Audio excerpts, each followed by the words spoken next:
Hello and welcome to the TFJJ, and I can't believe I'm saying this, but welcome to my drive of the 12Cilindri Ferrari, or 12Cilindri as they call it in Italian. So I'll just show you around the car. We've got this nose inspired by the Ferrari Daytona. We've got, of course, that naturally aspirated 820 horsepower V12, which everyone is very, very excited about. This one's got a few really cool options. So we've got the sports seats here, carbon backed, of course, loads of carbon up and down the sides. Got this very tasteful design inspired by the 60s and 70s Ferraris. These winglets are actually active aero and go up and down depending on what speed you're doing and the braking. And then coming around to the back of the car, we've also got the completely new exhaust system, these quad pipes quite low down on the car. And we've also got a brand new 8-speed dual clutch gearbox. So I look forward to driving it.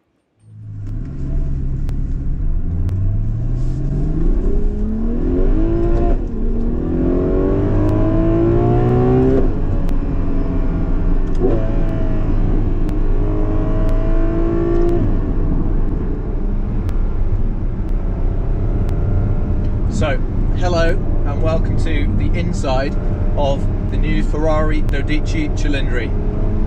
I can't believe I'm saying this. This is honestly a pinch myself moment. You know, since setting up my channel Car Spotting in 2010, I think it was. It's all been leading towards this really. Driving a brand new, unreleased V12 Ferrari on some nice twisty roads. I don't know how it can get any better. I will do my best to give you a proper sort of sense of what I'm feeling and review on this car, but to be honest, I'm absolutely speechless. I've got it in race mode, of course, which still keeps the traction and everything on, but makes the gear shifts sharper, really lets you enjoy that glorious 6.5 litre V12 engine.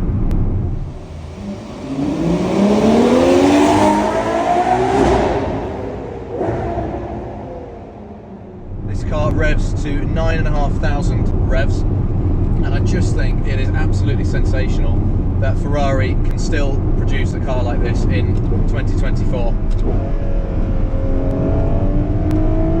Everybody else seems to be going hybrid, electric, making things quieter. This to me seems as loud, if not louder, than the Superfast is stock.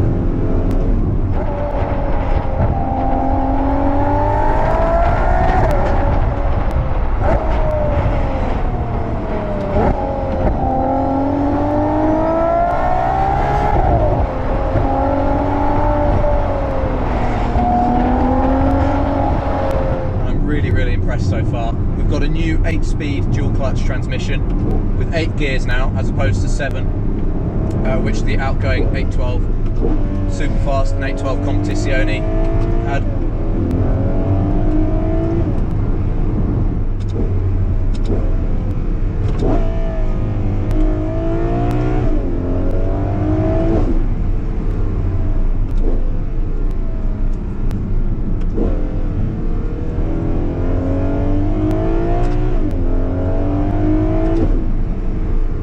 I've not been to Luxembourg before, but the Ferrari official tyre partner for this car, Goodyear, produce the Super Sport tyres for this. So we're experiencing some incredible roads on the way to the Goodyear test track. Tell you what, it doesn't actually feel too wide. I've driven 812 before and it's fairly similar. Now this sort of bronzy, goldy, greeny colour is called Giallo Monte Carlo, and I believe this was previously launched on the Ferrari SF90 Spider. Looks a little bit more at home in Monaco, I think, than on these Luxembourg rainy days. Okay, so people love this car. It's just, there's nothing like seeing a Ferrari. The reactions you get are brilliant. Obviously this has moved on the game quite significantly since my 2010 Ferrari 458 Italia, but they still bring the same reactions.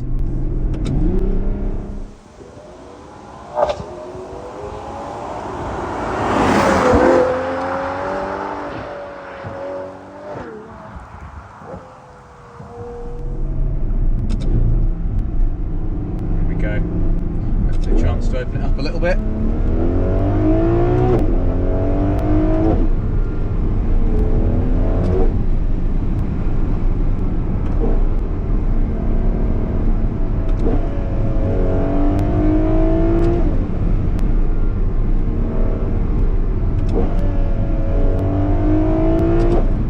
really like on this car is that the rev limiter is not set to 4,000. It's set all the way up to 9,500, which is great. I'm not sure if that's because it's a pre-production version or because it's European spec rather than UK. I'm not quite sure what the rules are, but in the UK, all the modern cars we seem to have their rev limiter set at 4,000 when you're static. But this one, you can really let that V12 sing if you want to.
Lucky enough to first see two of these cars in the UK, in London. They brought over the Spider as well in a lovely green over tan colour combination, which is a little bit more to my liking personally,